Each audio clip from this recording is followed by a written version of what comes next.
अब हम देखते हैं इंटरनेशनल न्यूज़।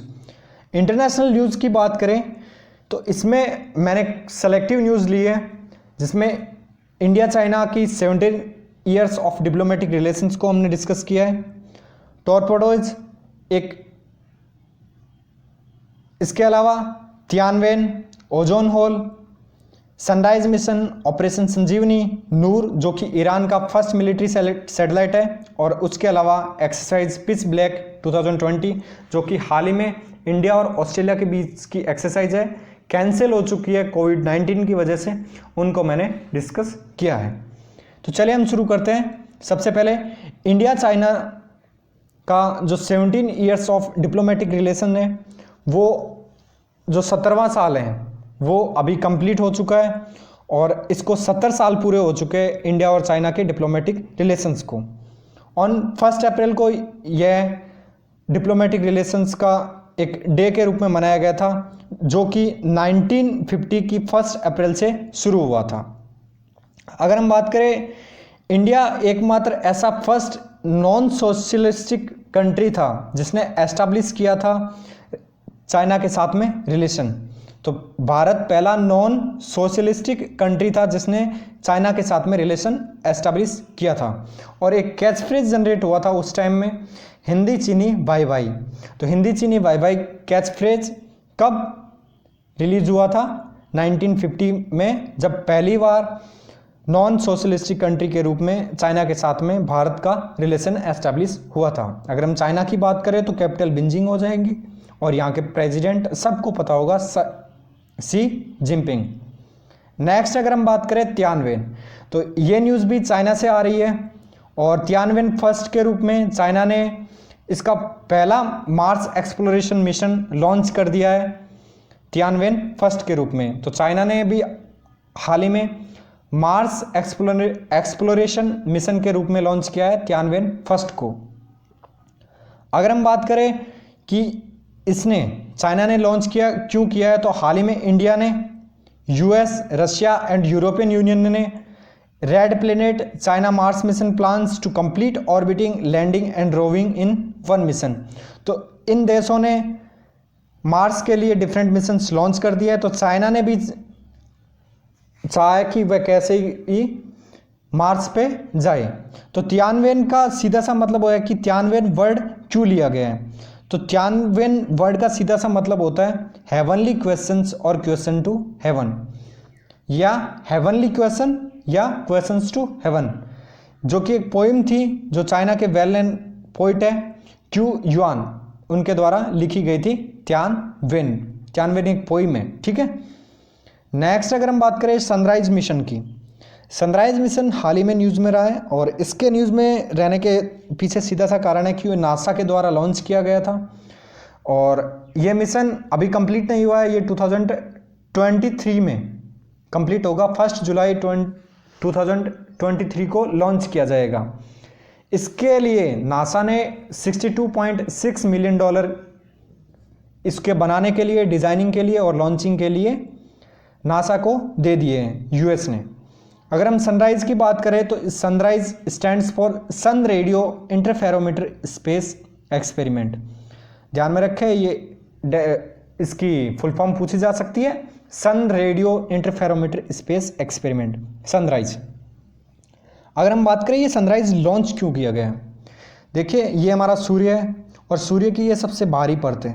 सूर्य बहुत ही हॉट स्टार है, ठीक है, और इसके पास में जाना बहुत ही खतरे से खाली नहीं है, ठीक है, और इसकी जो पार्टिकल नेचर है वहाँ का ऑब्जर्व करना बहुत ही डिफ़िकल्ट है। इसके लिए नासा ने एक नया मिशन तैयार किया है, जो कि नाम से ही पता चल रहा होगा, सन रेडियो इंटरफेरोमीटर स्पेस एक्सपेरिमेंट, कि सूर्य के अंदर क्या गैसेज है और कैसे गैसेज पार्टिकल्स वो रिवॉल्व कर रहे हैं और उनका कैसे एक्सप्लोजन हो रहा है, इस सब की स्टडी के लिए यह लॉन्च किया है इन्होंने, ठीक है।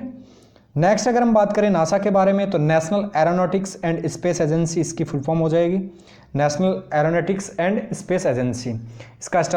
इसकी स्थापना 1958 में हुई थी, 1958 में। वॉशिंगटन डीसी यूएसए इसका हेडक्वार्टर है।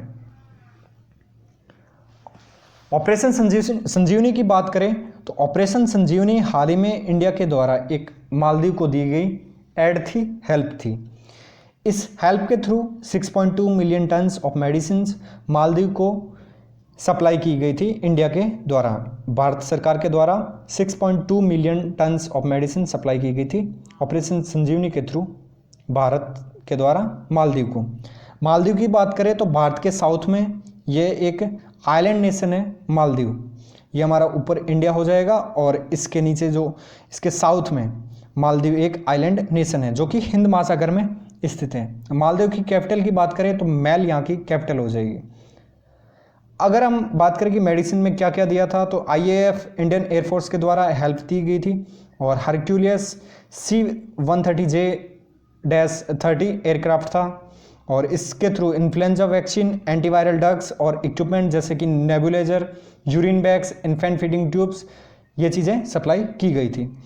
फेमस ऑपरेशन और एड की बात करें कि कौन से फेमस ऑपरेशन है या सहायता है जो मालदीव को दी गई थी भारत के द्वारा, तो ऑपरेशन कैक्टस किया गया था 1988 में और 2014 में ऑपरेशन नीर, क्योंकि ऑपरेशन नीर एक वाटर एड थी, पानी से रिलेटेड फ्रेश वाटर जो ड्रिंकिंग वाटर होता है उसकी एड थी।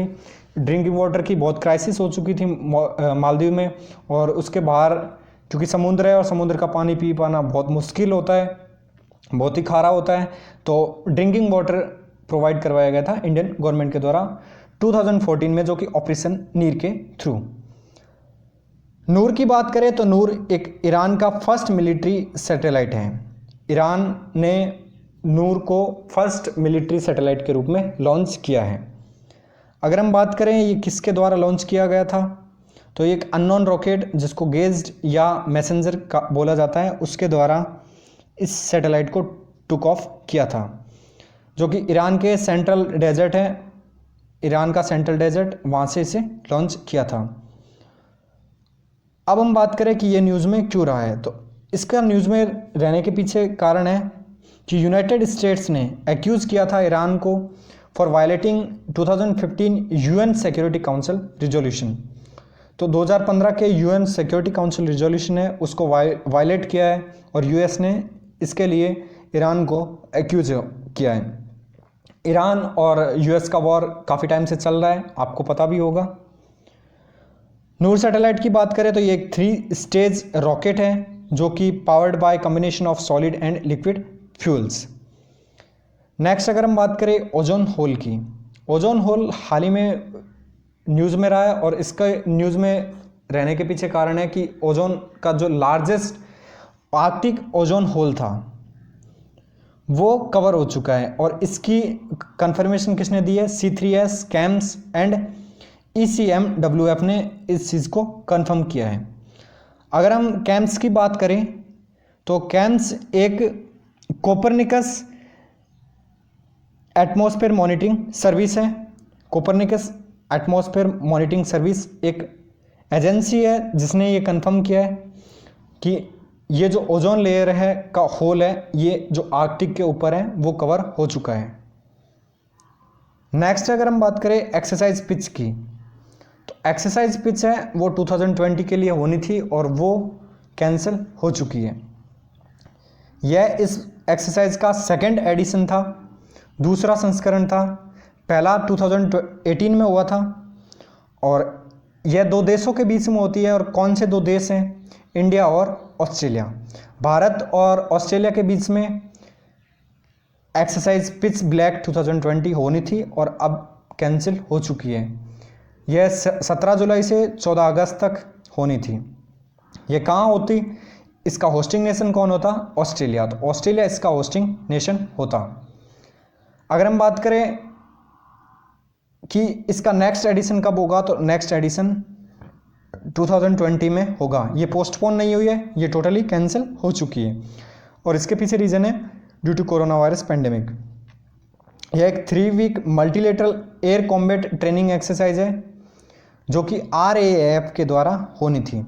RAAF जैसे हमारे IAF है इंडियन एयरफोर्स, वैसे ही रशिया की जो एयरफोर्स है उसको ऑस्ट्रेलिया की जो एयरफोर्स है उसको बोला जाता है RAAF। राफ यानी कि Royal Australian Air Force, Royal Australian Air Force RAAF. अगर हम ऑस्ट्रेलिया की बात करें तो ऑस्ट्रेलिया एक महाद्वीप है, वैसे कंट्री भी है, और ऑस्ट्रेलिया महाद्वीप की बात करें जिसे ओशिनिया महाद्वीप के नाम से भी जाना जाता है। नेक्स्ट अगर हम बात करें टॉर्पेडोज, टॉर्पेडोज की बात करें तो टॉर्पेडोज जो कि यूएस ने अप्रूव दिया है, एक मिसाइल है टॉर्पेडोज। यूएस ने इसका अप्रूवल दिया है इंडिया को बेचने का, तो यूएस ने इंडिया को सेल किया है टॉर्पेडोज मिसाइल। अगर हम इस मिसाइल की बात करें तो ये एक एंटी शिप मिसाइल है, इसका नेवी यूज़ कर सकेगी। एक शिप पे रहते हुए ये मिसाइल दूसरी शिप को मार गिराने में सक्षम है। टॉर्पेडोज किसने अप्रूवल दिया है सेल करने का? यूएस ने अप्रूवल